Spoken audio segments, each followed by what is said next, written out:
Welcome to the special edition of Rewind Theater featuring Eve Frontier, the newest title set in the Eve universe. I am so excited to get into the trailer, so please join me in welcoming Hilmar Veigar Petursson, CEO of CCP Games.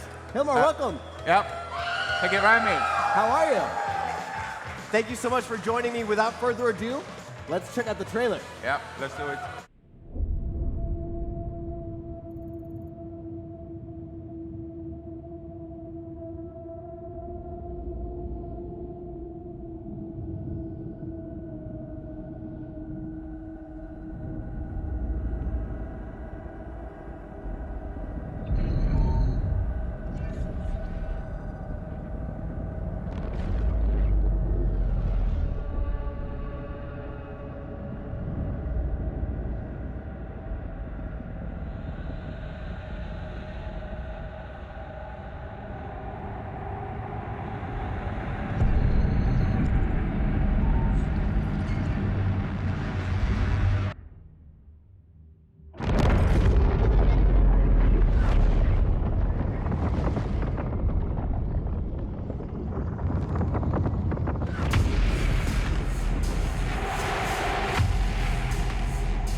It is the end of a life.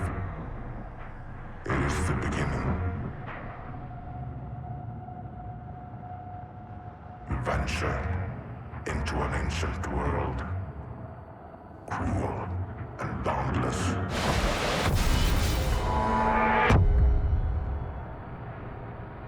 In the void, you build a shelter against the cold.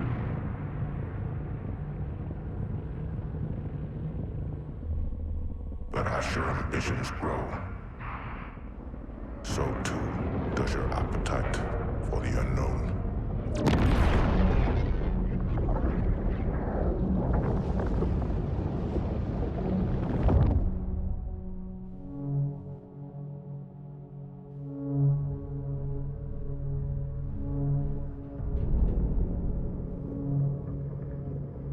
Ancient constructs lurking in the dark,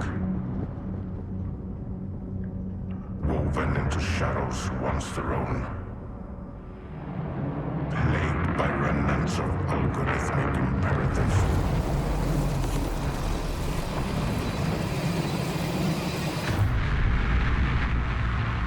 There are others of your kin,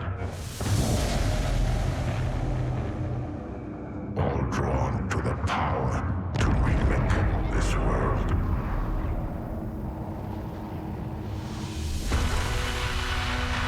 Towering structures take shape over barren worlds. A fragile attempt at cooperation. But the promise of wealth and violence will compel you into the abyss once more. You will wake and remain awake eternally.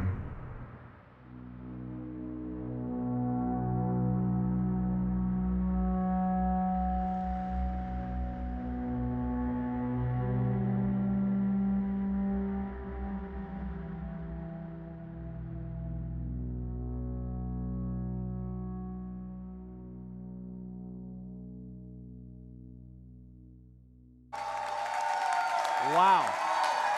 Wow. Hilmar, that trailer was jam-packed with so many details. Help me break it down, yeah? Yeah, You ready? absolutely. All right, so in the very beginning, we get a glimpse into this sort of giant wreckage that we're exploring. What can you tell me about it? Yeah, so eFrontier is a new sort of standalone space survival horror massively multiplayer game we've been putting together for a few years now. And we're very much going for this big sense of scale, navigating sort of internal environments. What you're seeing here is a remnant of ancient culture that has kind of been broken, and we don't really know why. It's probably been built in for thousands of years. And you're seeing a spaceship sort of going in there and seeing what's lurking in the dark. Now, we do get this sort of like pulse scan immediately after. We get a glimpse of the design on the side of the ship. What do these markings mean? Yeah, so inside these environments in this game overall, we're very much going for information asymmetry. You don't really know what's going on. You can't really see it, and you have to scan for it. But every time you scan for it, you raise attention to yourself. And behind the whole thing is this elaborate heat system. So every time you make a move, you can potentially become the hunted. So there's this whole sort of cat and mouse taking place there within. You see a lone spaceship trying to find sort of what to explore there in this environment. Yeah, but what are we scanning for when we check out in this next step? There's like sort of this pulse. What sort of resources can we find here? So again, we're in an ancient relic, thousands of years old. And it is in this frontier where there are 3 massive black holes that have been ripping space apart. And within there are lucrative ancient artifacts that give you tremendous riches, but they're also kind of guarded by all sort of like machine life that has been there busy on the frontier. All right. Then we see these sort of like ships detaching from the debris. Can you, to hunt down our protagonist, what can you tell us about the ships that are sort of like freeing themselves from this wreckage? Yeah, well, what we're watching there is what we call feral AI. So while humanity has failed repeatedly to make sustainable colonies on the frontier, every time a colony falls, then these feral AI have been busy improving themselves. And they can go from little drones, as you're seeing there, but often up to massive structures. The biggest we have seen, or what I've seen, is called the Moon Eater, which is a massive drone that can basically eat moons. So what you're seeing here is kind of the bottom of the food chain of this like very sort of horrific machine life that has been building itself for millennia. The Moon Eater sounds awesome. Then we get this awesome moment of our protagonist shooting down an enemy. What weapon are we looking at here, and how customizable can a Lorak get? Yeah, so what we're seeing here is a weapon called the Spear, and it's kind of shooting a very dense projectile onto another ship. It's very powerful. It's probably laced with crude matter, which is kind of a secret material on the frontier. And we're going very much for this kind of tactical, sort of very sort of respond to your environment kind of a thing. And we then replicate that in how you can outfit your ship and all the maneuvers you can execute sort of within this construct. Now, unfortunately, our protagonist does not make it out of the wreckage in one piece. The narrator then says, it is the end of life, it is the beginning. What is this alluding to? So, because it's an extremely hostile environment, and we're sort of escaping an ancient construct of a failed society. So this element of dying is very much core to the experience. It's almost core to the sort of almost the game loop of the game. So your ship, your body, everything is perishable, and you're constantly dying. But with each death, you learn more. It's almost like a Souls game, kind of the loop. So while everything is perishable, you yourself become better and hopefully good enough to live another day. All right. The narrator does describe the world as cruel and boundless. How is this reflected in the survival MMO?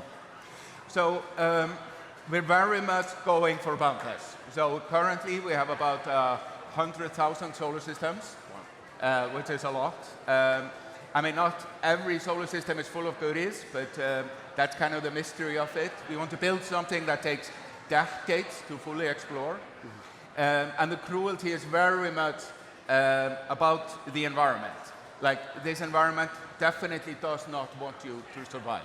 It is the feral AI, it is the 3 black holes ripping space apart, and then it is also the other players. So if you don't die to the environment, if you don't die to the feral AI, you most certainly will die to others playing the game. Awesome. Now, to defend yourself, we do see a look at base building. What can players do in these bases? What can they set up? So this is a bit of a yin and yang. So the game is a disastrous hellscape. So then, on the other hand, we need to give you tools to survive. So what you're looking there are some of the tools that you can build bases to survive. And these bases have like various properties. You can actually program them. You can update the firmware of the hardware that is the base. And you're kind of seeing kind of some of the tools we have built to help people survive in this sort of hostile environment. Amazing. Then, in the next clip, our ship jumps into warp speed to explore the unknown. I know you mentioned a little bit of how big it is, but just how big is the explorable galaxy in Frontier? So, like I said, currently it's 100,000 systems. And what is within those systems is constantly being evolved. Like you might be able to find something that you overlooked at some point. Over time, the technology of the game will improve. Maybe there are some cloaked things there that will materialize at some point. So we very much want to build this environment that is going to be mysterious for millions of people for decades. All right. Then we get to see this impressive and ancient structure. What sort of locations can players expect to discover in eFrontier? So there really are no bounds. So what you're seeing there, these are remnants of ancient cultures which have tried to survive. And they have had probably tens of thousands of years to do failed attempts. So you're seeing layers upon layers of history of people that have tried this before. And what they have left behind and the reasons why they have failed is very much part of the discovery of the game. All right. Then we do see this massive structure get surrounded by something. Yeah. What is this? I mean, what you're seeing there is like, okay, there's some signifiers indicating a certain culture. You're seeing a deep swarm of feral AI. It looks like the feral AI is attacking a moon eater. So this again is like all this feral AI that has been building up itself. It's not necessarily friendly with each other. And what is really lurking there within the dark might be well beyond what we're seeing in this trailer. Amazing. Then we get a look at some truly impressive and massive fleets. What tools do players have to work together and build a collection like the ones we see on screen? Yeah, you're looking at a massive base there, built by a tribe. Tribe is basically sort of the social contrast of the frontier. And importantly, the tribe can really customize its base. As I was saying, you can program new firmware. We've been holding various hackathons where people have been updating the firmware and programming things. It goes from changing a storage unit into a mission giver or like an sort of a operating system for your base. And we've even seen people do whole standalone games within their own bases. And we've also seen people do things I probably should be talking about here on IGN Live. All right, well, no spoilers. In the next segment, we do see a writer once again in the void of space. What does the gameplay loop look like for eFrontier? So, I mean, you start with a small ship. You probably die a lot. You start by building your own little home base. Then once you have survived that, then probably your next stage is either to form a tribe or join a tribe to sort of escalate in your ability to explore. And then over time you can explore more. But very importantly, you start to meet other tribes, which either you collaborate with or you compete against. All right. Then we end on this just awesome title card. What are you most excited for fans to check out in eFrontier? So we are now on the 11th dropping a massive update to the game. And we are also releasing the NDA. We've been running a founder access under NDA so far. And the people in that phase have been busy building amazing things. And just seeing the avalanche of all the stuff that has been building and see the reaction of people sort of onboarding that and then joining and creating their own. I'm very excited to sort of see that happening. Amazing. Hilmar, thank you so much for joining me here on the main stage of IGN Live. How can people learn more about eFrontier? So you can join by going to efrontier.com. You can join our Discord.